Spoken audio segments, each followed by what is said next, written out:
This new product has made game developers rich, especially Nintendo. It's simply ingenious and it fits right in the palm of your hand. Every person in America now owns one of these, and in some cases 3 or 4. Oh, hi, didn't see you guys there. Now, it's no doubt that these little classic mini consoles put up by Nintendo are extremely popular among casuals and collectors. How many have they sold so far? I think it's 2 million of them or something. We haven't even reached the holiday season yet. So, a lot of people want to see an N64 Classic Edition come out next year, and some people even want to see a Game Boy one. But I've said before, this is really the only one I have any interest in. And the other thing is, I'm going to go a little outside the box and think, what if another company made one? And I'm not talking about like AtGames, Genesis things or all that, or Atari ones. But I'm one of the companies that's still around. Like, what if Sony made a PS1 Classic Edition? Because I know I sound like a broken record, but my favorite console of all time. And then PlayStation 1 is my second favorite. Where, you know, N64, I mean, I like N64. That's why the N64 Classic Edition, if they make one, I'm kind of like, meh. Because, to be honest, I was like the PS1 more. And I know some people might say, oh, but they already made a PS1 Mini. Yeah, technically that's true, but this is more just a different model of the PS1. I'm talking about a plug-and-play console with built-in games. Now, I know some, you know, people might say, like, oh, but some of the games wouldn't work, the games won't fit, or whatever, like, hey, where there's a will, there's a way. But, anyways, I got my list here of games that I'd love to see if this happened. First of all, we gotta have the 3 Crash Bandicoot games, 1 through 3. Crash Bash, that game is a lot of fun. It's pretty much like Mario Party, but I played that game so much. Crash Team Racing, or CTR, whatever you want to call it. Jumping Flash, which I'm not sure if that was a launch title for the PS1 or not, but it's such a hidden gem. Like, it's a classic that's so underrated. And unfortunately, I have the second one, because that one you can find fairly cheap, but the first one is overly priced, so. Jet Moto, which is a very fun and challenging racing game with hover bikes. Focus more on the first one. There's actually 3 of them, but I think the first one was probably the one I liked the best. Twisted Metal 2. My favorite Twisted Metal game of all time. I think that's the best Twisted Metal game ever made, Twisted Metal 2. Like, just everything about it. Like, the music is phenomenal, and I have so many great memories with that game. Suikoden 2, or Suikoden, however you pronounce it. Another game that's... That game is just a masterpiece. I mean, I forget how many times I beat that or played through it, but it's just like, that game... Because I come from a line of very... My family is very creative. I come from a long line of that, and Suikoden 2, when I like first played that game, when it comes to like creative purposes and stuff, that game was just such a major inspiration to me. And unfortunately, that game is also very overpriced now, probably because it's so good. Vandal Hearts, which is kind of like Final Fantasy Tactics. I've actually talked about it a lot on my channel because it's one of my favorite games of all time. That game, I like know the whole thing by heart. It just never gets old. I friggin' love that game. Spyro, I guess I'm gonna have to say the first one, maybe because that's the one I have the most memories with, but, you know, maybe, I don't know. This one's a bit of a stretch, Final Fantasy VII, because I know it's multiple discs, so, but like I said, where there's a will, there is a way. They could find a way to fit it all in there. And of course, we gotta have some Mega Man on there. So, Mega Man Legends, which, I think that game has, like, kind of mixed opinions, but I liked those games. I thought they were awesome. And then, for a Mega Man, let's put a Mega Man X title on there.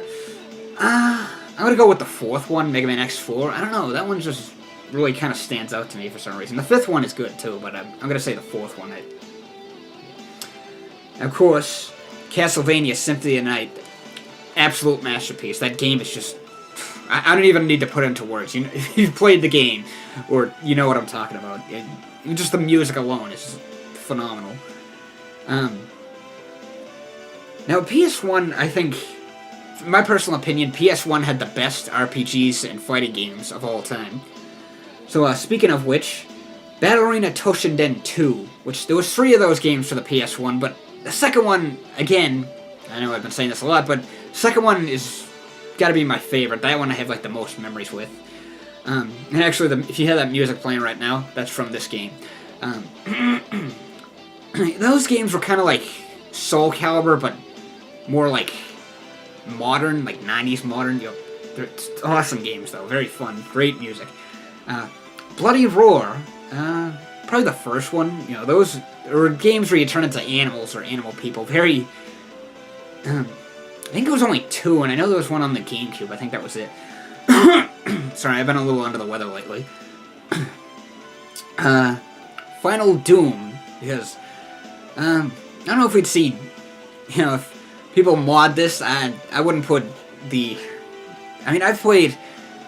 It's funny, the first Doom game, my first experience with Doom was actually on the Super Nintendo, that particular version, but, you know, back then you didn't really look down at, like, graphics and stuff, but, like, it's funny, when I look back, you know, I watch, like, reviews or whatever, and it's like, good God, the graphics on that version are awful. They, like, made me want to puke, you know, but at the time, you know, when I was a kid, it didn't really matter, but now it's just like, wow.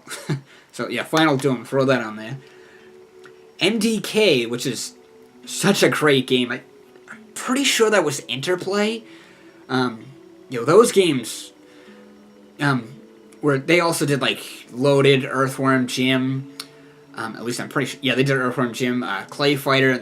Most of those games, the music was done by Tommy Tallarico. He always did awesome music in video games. He was actually, he had a show on, if you remember G4, that channel, he had a show, I can't forget what it was called, but it was these 2 guys that would do reviews of, like, games, like, on the positive side, the game, blah, blah, blah, on the negative side.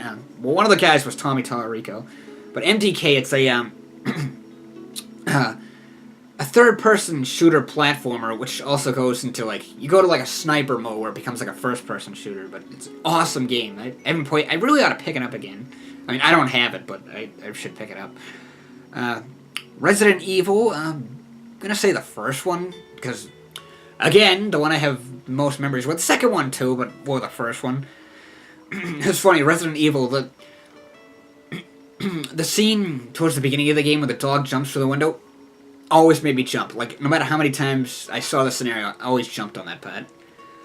Tekken, which, I guess I'll go with the first one, maybe. Just because, I don't know. These next 2 games, I never really got into these series. For example, I never really got into the Metal Gear games, but you gotta have Metal Gear Solid on there. Absolutely. You know, and obviously I'd play it if it was on there, even though like I said, I never really got into the series, but... and then I never really got into Tomb Raider, but you obviously gotta have a Tomb Raider game on there, so throw the first one on, I guess. And I remember... if you remember... like, back in the 90s when Crash Bandicoot was, like, PlayStation's biggest mascot. Like, they had the guy running around in the Crash Bandicoot costume.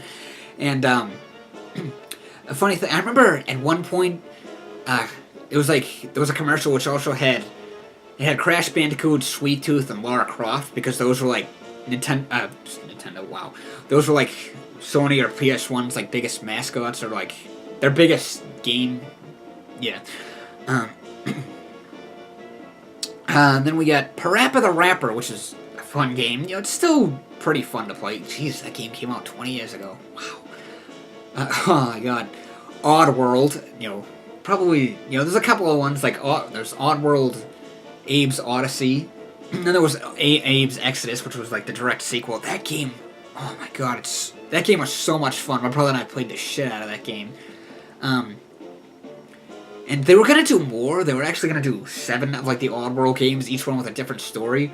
In fact, I'm not sure exactly what happened, but I know Microsoft got the rights to the game, so there was Oddworld Munch's Odyssey, which was on the original Xbox. I haven't played it in ages, though, and then there was another game called Stranger's Wrath, which it had nothing to do with those, but that was another good game. And unfortunately, that company ended up going bankrupt, so there was never any more Oddworld games, although they did do that remaster, which I still need to pick that up at some point. Tomba, whatever. I never played that game, but I always wanted to, and I know it's very expensive now. Duke Nukem, Total Meltdown. That was a good game. You know, I think that was my first experience with Duke Nukem. Yeah, a lot of the other ones were good too. The N64 version of the game was okay, but I mean, really the only good thing about that was the multiplayer. Other than that, the game was eh. Agile Warrior, which is a I wouldn't call it a rail shooter necessarily. I mean, it's a flying game, but you have it's not like just straight on flying. You fly around the levels freely. You play as like this jet, and you can actually. It's more fun with 2 players because if you do it with 1 player, you control the jet and the rockets and missiles and everything, bombs. But you can also play with 2 players. One person flies the jet, and the other uses all the weapons. And it's a great game. It's a classic, and the music is awesome. Another one is Warhawk, which is kind of like Agile Warrior. It's another flying shooter game. I haven't played it in ages. I don't know if that was a launch title. And I know that was definitely an early PS1 title, because you can get it with the long box, but... yeah. And finally we have Herc's Adventures, which... that was a very interesting adventure game. It takes place in ancient Greece, where you play as like Hercules and all them. It's an adventure game for 2 players. It's a fun game, but it's wicked hard, and unfortunately, it's very expensive nowadays. So,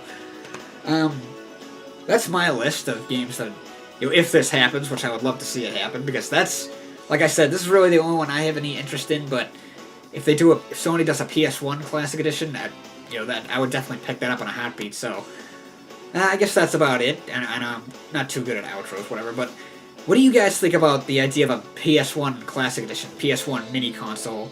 Do you think it's a good idea? And if so, what games would you like to see on there? Let me know in the comments section below. And remember, like, subscribe, and all that jazz. And thanks for watching. Have a nice day.